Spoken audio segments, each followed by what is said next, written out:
Hey guys, it's Paul from Rock River Ford, and I'm very excited to introduce you to my new 2024 Bronco Heritage. And just wanted to do a little informational video on one of the issues you might come up with if you get one of these vehicles, whether it's a regular Heritage or a regular Bronco or a Heritage.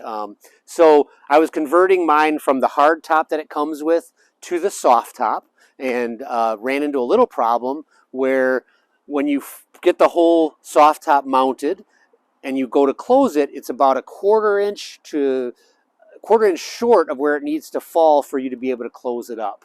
And looking online, there weren't answers for how to fix that I thought were very good, and just had to play around a little bit and wanted to show you how to fix that. So the problem comes back here.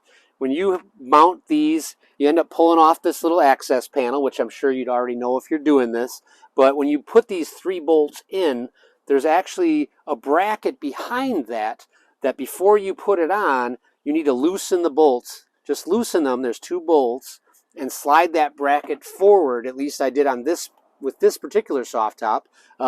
Slide that forward and up, and just hold it there and then tighten it down. So again, there's 2 bolts behind here that these bolts, and it's a bracket that these bolts will go into. So if you just loosen that, lift it up and push it forward all the way, then tighten it back down, and you do that on both sides, behind the other panel as well, and it's the exact same thing. There's just a bracket with 2 bolts behind there. When I did that, put it all back together, and then my top closed perfectly.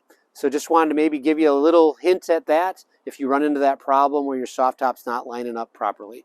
All right, hope that helps, guys. Thank you.